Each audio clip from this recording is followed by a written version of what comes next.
Halo semua, gimana kabar kalian hari ini? Semoga kalian selalu diberikan kesehatan yang tidak terbatas dan senantiasa selalu dianugerahkan rezeki yang sangat berlimpah.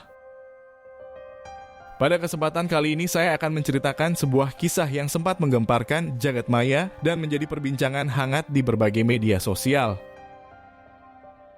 Kejadian tersebut melibatkan seorang perempuan yang berparas sangat cantik. Ia adalah seorang marketing di salah satu bank swasta yang cukup ternama.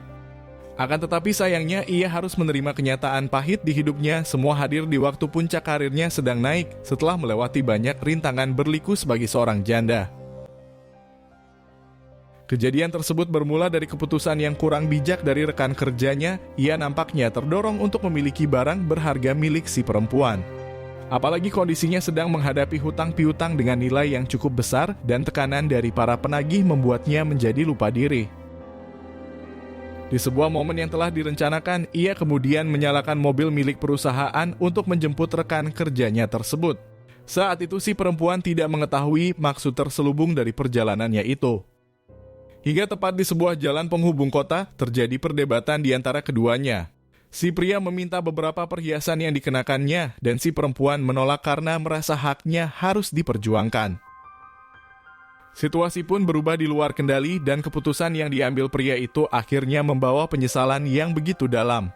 Kejadian tersebut membuat si perempuan sempat tidak diketahui keberadaannya selama hampir 2 minggu lamanya. Lalu bagaimana kisah selengkapnya atas peristiwa tersebut? Di kesempatan kali ini saya akan membahasnya secara keseluruhan dan mengungkapkan beberapa fakta atas kejadian yang sebenarnya terjadi. Semoga dari sini kita semua bisa mengambil banyak pelajaran yang terkandung di dalamnya agar senantiasa kisah serupa tidak akan terulang di hidup kita maupun keluarga terdekat kita. Si perempuan yang dimaksud itu bernama samaran Juana atau biasa dipanggil Julia. Ia berusia sekitar 25 tahun dan bertempat tinggal di Kecamatan Muara Anclong di Kabupaten Kalimantan Timur di Pulau Kalimantan. Menurut keterangan yang saya dapatkan, diketahui bahwa Julia adalah putri sematawayang dari pasangan Bapak Beni dan Ibu Yana. Ia dibesarkan di sebuah kampung yang jauh dari hiruk-pikuk perkotaan. Kehidupannya terbiasa sederhana, berbaur dengan masyarakat setempat. Meski begitu, karakteristik aslinya dikenal pendiam. Ia jarang bercerita mengenai permasalahan hidup yang sedang dihadapi. Semua tersimpan rapat di dalam dirinya. Pada usia sekitar 19 tahun, Julia ternyata sudah memutuskan untuk berumah tangga. Di tahun pertama pernikahan, ia telah dikaruniai satu orang buah hati yang lucu dan menggemaskan. Akan tetapi sayangnya tepat di 2 tahun berikutnya, Julia memilih untuk berpisah karena faktor ekonomi. Suaminya tidak bekerja serta tidak pernah memberikan nafkah yang sepadan. Puncak permasalahan hidup itu kemudian membawanya pada satu cerita yang penuh tantangan. Sebagai sosok orang tua tunggal, ia dipaksa untuk menghidupi sang buah hati termasuk kedua orang tuanya. Terlebih sang mantan suami tidak lagi pernah datang, ia tak memberikan nafkah atau bentuk pertanggungjawaban lainnya. Tepat pada tahun 2018, Julia kemudian memutuskan untuk pergi merantau ke kota Samarinda. Kebetulan ia ditawarkan oleh salah satu temannya untuk bekerja menjadi seorang marketing finansial di salah satu perusahaan swasta. Berbekal uang senilai 1 juta rupiah, ia kemudian menyewa indekos dan memberanikan diri membuka lembaran baru yang lebih baik. Hingga tepat di 3 tahun berikutnya, karir dari Julia ternyata meningkat dengan sangat signifikan. Semua kerja keras serta perjuangan menahan segala gejolak rasa berakhir indah. Ia bahkan sempat mendapat predikat karyawan berprestasi, penghasilan bertambah serta bonus yang didapatkan berlimpah. Dari sana kerisauan menjadi seorang janda akhirnya berakhir. Ia mampu memberikan uang dengan nominal besar pada kedua orang tuanya di kampung. Masa depan sang buah hati juga mulai terlihat cerah. Apalagi dikabarkan bahwa Julia sudah membeli mobil impiannya. Ia bahkan menyewa sebuah rumah yang ukurannya 10 kali lipat dari kamar indekos sebelumnya. Sementara itu di sudut lain dari kehidupan yang dijalani oleh Julia, di sana ternyata terdapat sosok pria yang hidupnya jauh berbanding terbalik dengannya. Sosok pria yang usianya diperkirakan 25 tahun itu juga adalah seorang perantau. Ia telah berkeluarga dan sudah memiliki 2 orang buah hati. Namun apa yang didapat olehnya tidak sesuai dengan harapan. Ia bekerja di satu perusahaan dengan Julia, mereka bahkan masuk di tahun dan bulan yang sama. Akan tetapi selama kurun waktu tersebut ia tidak bergerak kemana-mana. Langkah dan karirnya terhenti di tengah jalan. Dalam 1 tahun terakhir ia tak lagi di tempat menjadi seorang marketing, melainkan dialih tugaskan menjadi seorang sopir. Tak ada kenaikan jabatan ataupun peningkatan penghasilan yang signifikan. Ia seakan tidak dipercaya untuk berganti posisi sebagai seorang karyawan tetap. Predikat sopir kemudian melekat di dalam dirinya. Semua kerja keras yang dinilainya serupa tapi tak berbuah manis seperti Julia. Pada momen tersebut Randy benar-benar kecewa dengan hidupnya sendiri. Ia bahkan mulai mencari jalan instan untuk mencapai kesuksesan, lalu menginstal aplikasi judi online sebagai salah satu caranya. Akan tetapi setiap kali mencoba, hasilnya ternyata selalu sama. Ia selalu menerima kekalahan yang menyakitkan dan hal itu membuat sebagian dari penghasilannya harus tergerus hingga perlahan kondisi dari keuangannya menjadi memburuk. Dalam keterangan yang disampaikan oleh beberapa rekan kerja yang lain, diketahui kedekatan antara Julia dan sang sopir itu ternyata terjalin cukup erat. Mereka berdua sering terlihat bersama di berbagai kegiatan perusahaan. Sosok dari Randy sebenarnya dikenal sebagai pribadi yang sopan dan bertanggung jawab. Ia selalu menunjukkan sikap profesional dalam setiap menjalankan tugasnya. Tak ada hal yang mencurigakan, semua rekan kerja sepakat bahwa hubungan kerja di sana berjalan baik tanpa ada masalah yang berarti.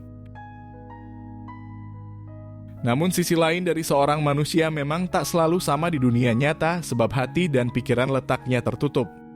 Dan perasaan iri dan dengki kemungkinan besar berada di dalam diri Randy. Dalam salah satu pengakuannya, ia bahkan sering memperhatikan Julia dari kejauhan, membandingkan nasibnya yang tak seberuntung perempuan itu.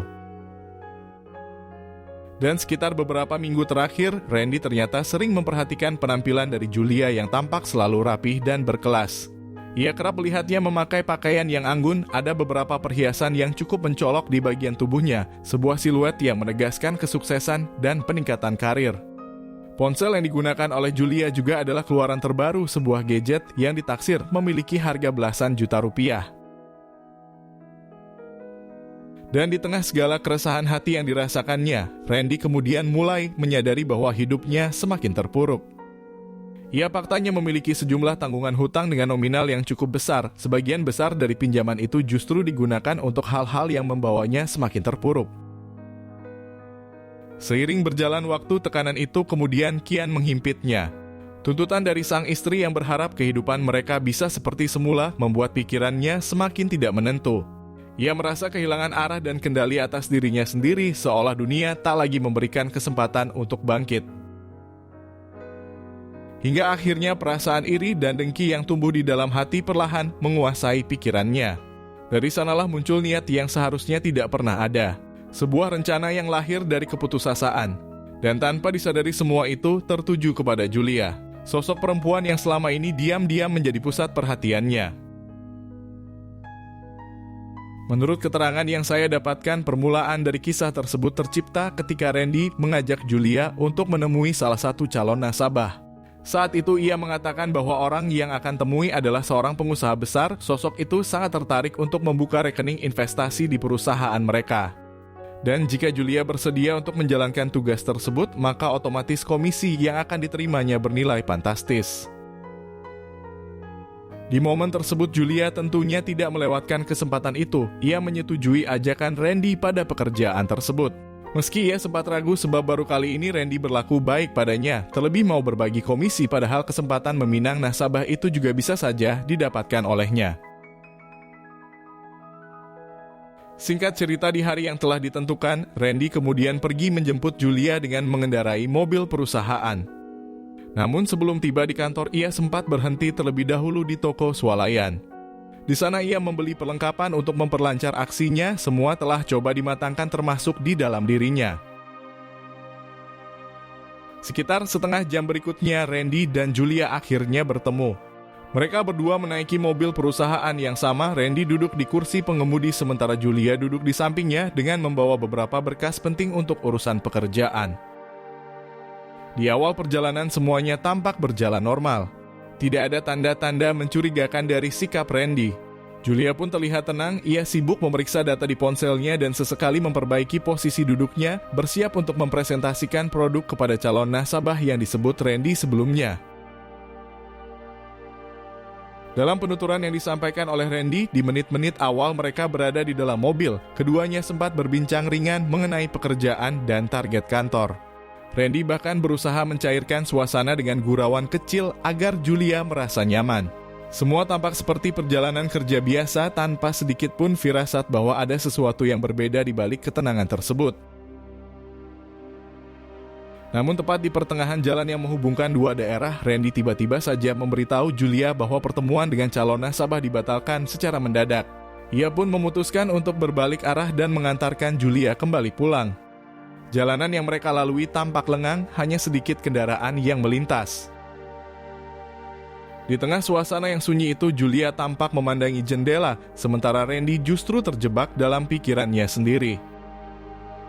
Tekanan hidup yang menumpuk, rasa iri yang telah lama dipendam, dan bayangan tentang kegagalannya seolah datang bersamaan di satu waktu.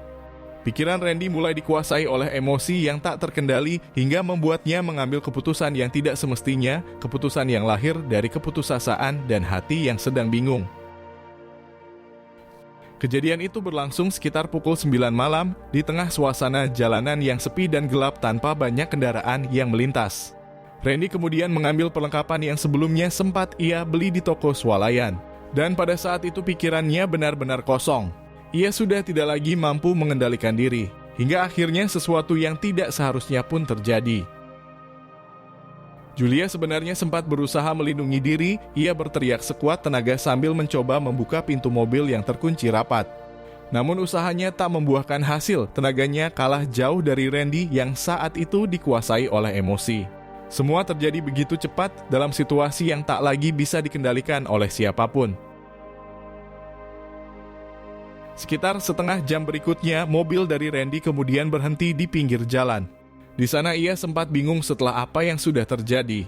Hingga pikiran itu kemudian tertuju pada kondisinya yang sedang lapar. Godaan kue apem di depan mata membuatnya segan untuk menolak. Di dalam diam ia menikmati makanan itu di mobil. Singkat cerita, setelah beberapa saat termenung, Randy kembali menyalakan mobil dan melajukan kendaraan itu perlahan. Di sepanjang perjalanan, pandangannya gelisah menatap kanan dan kiri seolah sedang mencari tempat yang dirasanya cukup aman untuk menyingkirkan sisa dari perbuatannya. Hingga akhirnya, ketika mobil melewati kawasan Jalan Mangkunegara yang tampak lengang, ia memutuskan untuk kembali berhenti di tepi jalan. Dalam suasana malam yang sunyi, Randy turun dari mobil dan berjalan sekitar 500 meter meninggalkan jalan utama. Di tempat itulah ia meletakkan kue apem beserta Julia secara bersamaan sebelum akhirnya kembali ke mobil dan melanjutkan perjalanan dengan perasaan yang sulit dijelaskan. Menurut keterangan yang saya dapatkan, sekitar 2 hari setelah kejadian itu, beberapa rekan kerja Julia mulai merasa khawatir karena ia tidak juga muncul di kantor. Ponselnya tidak bisa dihubungi dan pesan singkat yang dikirimkan juga tidak pernah dibalas. Salah seorang rekan kerja bahkan sempat datang langsung ke rumah sewaannya, namun Julia tidak ditemukan di sana. Tetangga sekitar pun menyebut bahwa perempuan itu sudah tidak terlihat sejak lama, seolah menghilang tanpa jejak. Kabar menghilangnya Julia itu akhirnya sampai ke telinga kedua orang tuanya di kampung. Tanpa menunggu lama, salah satu anggota keluarga segera berangkat menuju Samarinda untuk mencari tahu apa yang sebenarnya terjadi. Segala upaya mereka tempuh, mulai dari menelusuri tempat tinggal hingga melaporkan peristiwa tersebut kepada pihak berwenang. Namun hingga 2 minggu berlalu, keberadaan Julia masih belum juga diketahui. Pihak keluarga benar-benar diliputi rasa cemas dan takut. Setiap hari mereka hanya berharap ada kabar baik yang datang membawa kejelasan tentang putri semata wayang mereka itu. Dan tepat di hari ke-16 sejak kepergiannya, tanda-tanda keberadaan Julia akhirnya mulai terungkap. Namun saat ia ditemukan, keadaannya sudah tidak lagi seperti semula. Ada peristiwa besar yang telah mengubah segalanya, membawa kisah hidupnya menuju babak yang tak pernah terbayangkan sebelumnya. Singkat cerita, Julia kemudian dibawa kembali ke kampung halamannya. Kisah sukses yang selama ini ia perjuangkan di perantauan harus berakhir dengan cara yang begitu menyedihkan. Perjuangannya untuk membahagiakan orang tua dan membesarkan sang buah hati seorang diri kini hanya tinggal kenangan.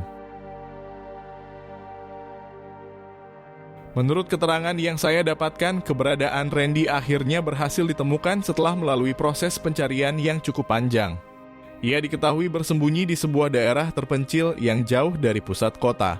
Dari sana, Randy kemudian diamankan dan dimintai pertanggungjawaban atas segala perbuatannya. Dikabarkan dari beberapa sumber yang beredar, sosok Randy kini telah berada di ruang pembinaan. Ia menjalani proses hukum dan dijatuhi tuntutan untuk menghabiskan sisa hidupnya di tempat tersebut. Semoga dari kisah ini kita semua bisa belajar bahwa rasa iri dan keinginan untuk memiliki apa yang bukan milik kita hanya akan membawa pada penyesalan yang tiada akhir.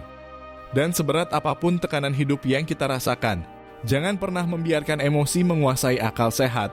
Karena satu keputusan keliru saja bisa mengubah seluruh jalan hidup orang lain yang telah dibangun dengan perjuangan dan susah payah. Terima kasih sudah menonton video ini sampai habis. Berikan admin dukungan dengan menekan tombol suka dan tuliskan pendapatmu di bawah kolom komentar.